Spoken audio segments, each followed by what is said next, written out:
Assalamualaikum warahmatullahi wabarakatuh. Perkenalkan, nama saya Melinda dengan NIM 431200104588 dengan mata kuliah Value Based Marketing yang diampu oleh Pak Hamdan.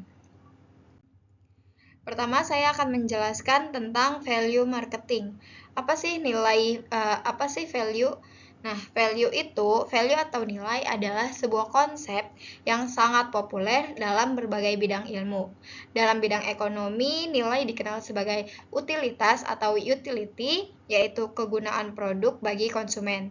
Dalam pemasaran, konsep nilai juga digunakan dan bahkan dianggap sebagai alasan konsumen membeli produk tersebut. Biasa disebut reason to buy. Nah, menurut Sciences Fernandez dan Iniesta Bonillo di 2016, konsep customer value itu terdiri dari 4 komponen, yaitu yang pertama nilai sebagai harga rendah, yang kedua nilai sebagai apa saja yang diinginkan konsumen pada suatu produk, yang ketiga nilai sebagai kualitas yang diperoleh konsumen sebagai imbalan atas harga yang dibayarkan, yang keempat nilai sebagai apa yang diperoleh konsumen untuk apa yang telah mereka terima. Maksudnya untuk apa yang telah mereka berikan.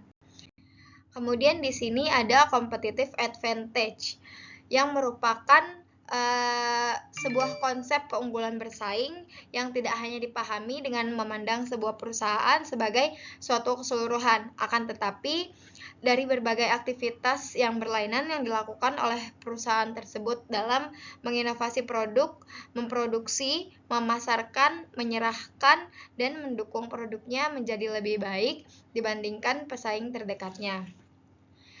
Competitive advantage ini sebuah keunggulan bersaing yang merupakan yang memungkinkan sebuah perusahaan untuk memperoleh keuntungan yang lebih tinggi dibandingkan dengan rata-rata keunggulan yang diperoleh oleh pesaing dalam industri. Keunggulan bersaing bersumber dari kemampuan perusahaan tersebut dalam mempertahankan superioritas sumber daya dan kemampuannya. Kemudian di sini competitive advantage atau keunggulan bersaing ini dibagi menjadi beberapa jenis, yaitu yang pertama persaingan merek. Persaingan merek atau disebut brand competition ini merupakan sebuah perusahaan yang dapat melihat pesaingnya sebagai perusahaan lain yang menawarkan produk dan jasa yang asam atau sejenis kepada para pelanggan yang sama dengan harga yang sama pula. Yang kedua ada persaingan industri atau company competition, yaitu merupakan perusahaan yang dapat melihat pesaingnya lebih luas lagi dengan perusahaan yang menganggap pesaing utamanya sebagai semua perusahaan yang membuat produk atau jenis produk yang sama.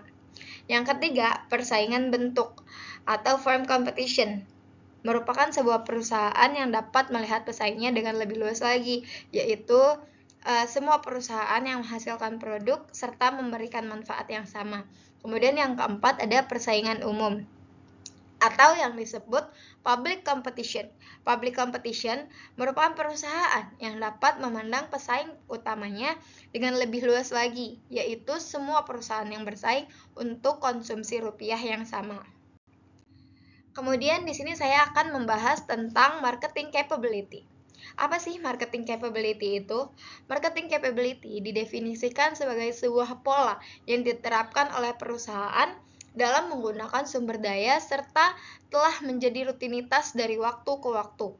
Marketing capability bisa membantu perusahaan merasakan dan merespon perubahan pasar seperti pergerakan pesaing, perubahan teknologi, dan memungkinkan perusahaan untuk memanfaatkan kemampuan dan sumber daya dari partner untuk menciptakan nilai serta memfasilitasi perusahaan untuk mengetahui kebutuhan customer.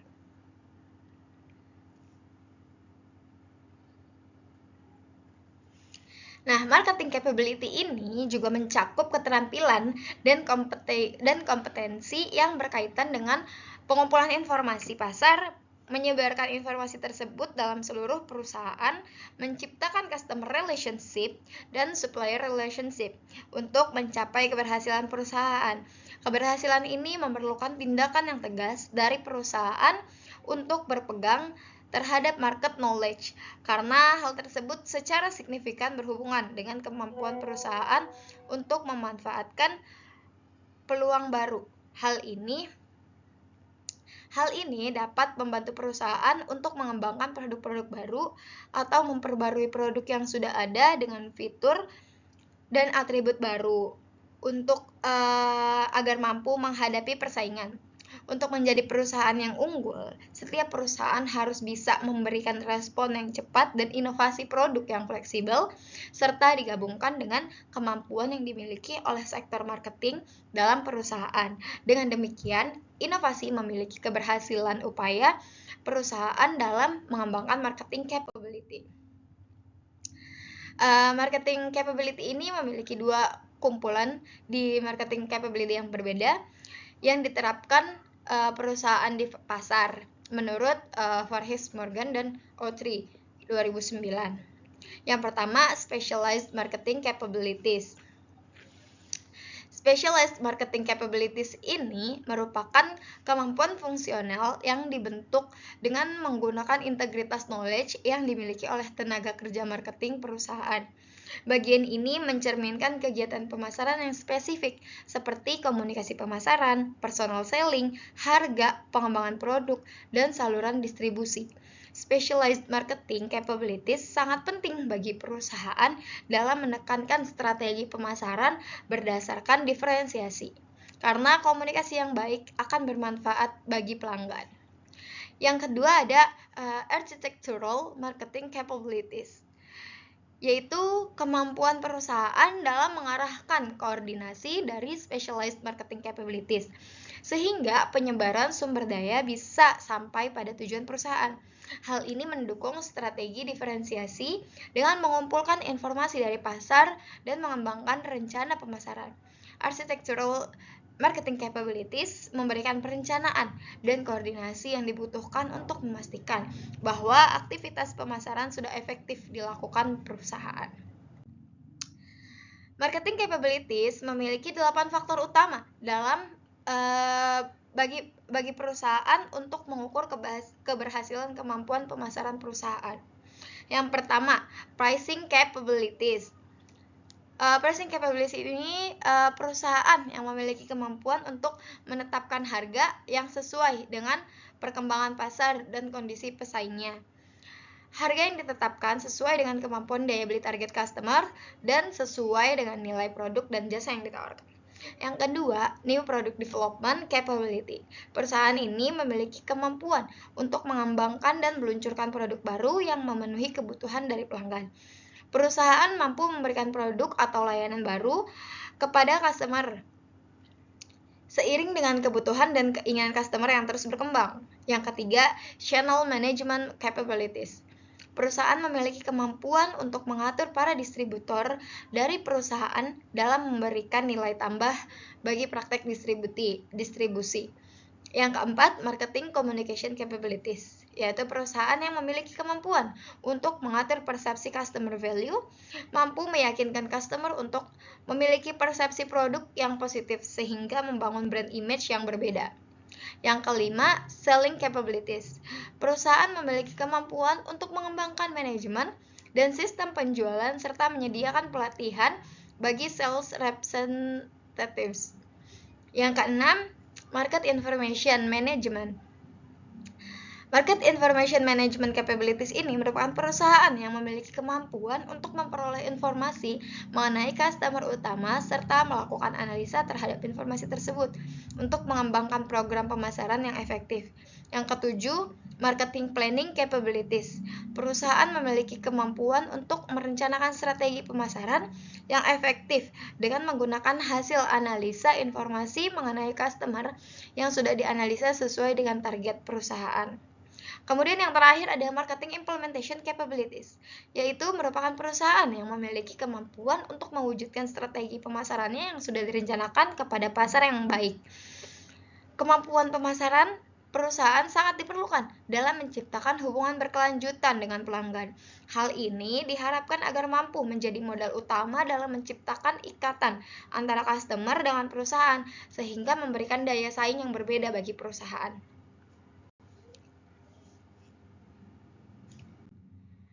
Kemudian ada superior service.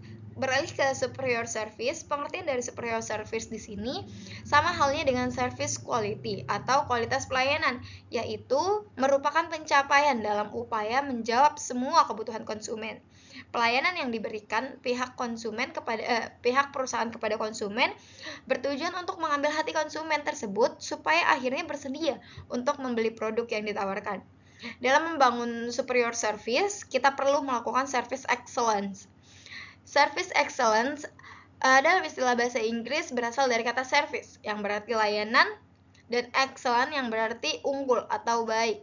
Service excellent merupakan arti dari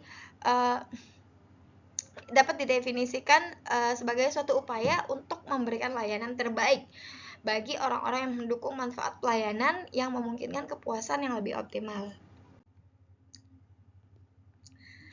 Nah, di sini penerapan pelayanan yang unggul ini memiliki tujuan yang spesifik bagi perusahaan. Seperti di bawah ini, yaitu pertama, menawarkan layanan berkualitas untuk pelanggan dan para klien dengan baik, menawarkan informasi sebanyak mungkin sehingga pelanggan membeli barang atau jasa tersebut. Yang ketiga, menciptakan kepercayaan pelanggan terhadap barang atau jasa yang disediakan. Yang keempat, menawarkan kepuasan pelanggan untuk layanan yang disediakan sesuai dengan kebutuhan pelanggan. Kemudian, untuk menghindari berbagai keluhan, persyaratan, atau kendala dari pelanggan. Kemudian ada pelanggan dievaluasi dan diperlakukan dengan baik untuk diperhatikan kebutuhan dan keinginannya.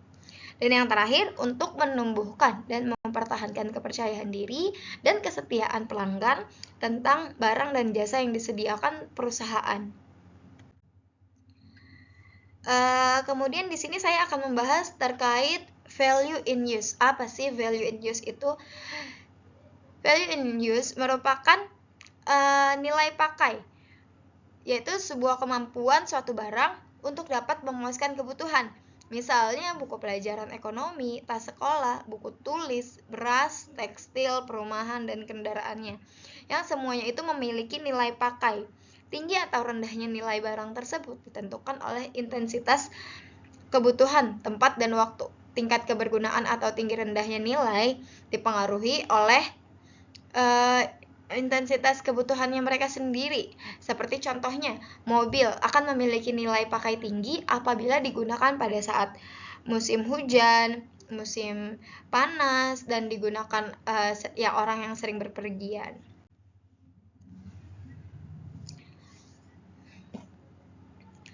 Kemudian value in use ini terdiri dari dua macam, yaitu nilai pakai subjektif. Value in use subjektif ini yang berarti yang diberikan oleh seseorang pada suatu barang sehubungan dengan kemampuan barang untuk memenuhi atau memuaskan kebutuhannya. Misalnya buku pelajaran ekonomi bagi siswa, buku tulis bagi siswa, tas sekolah bagi siswa, nasi bagi orang yang lapar, dan pakaian bagi orang yang membutuhkan. Kemudian objektif. Nilai pakai objektif adalah kemampuan suatu barang untuk dapat memuaskan kebutuhan manusia pada umumnya. Misalnya sandang, pakaian, perumahan, dan sangat bernilai. Sekian pemaparan dari saya. Terima kasih, kurang lebihnya mohon maaf. Wassalamualaikum warahmatullahi wabarakatuh.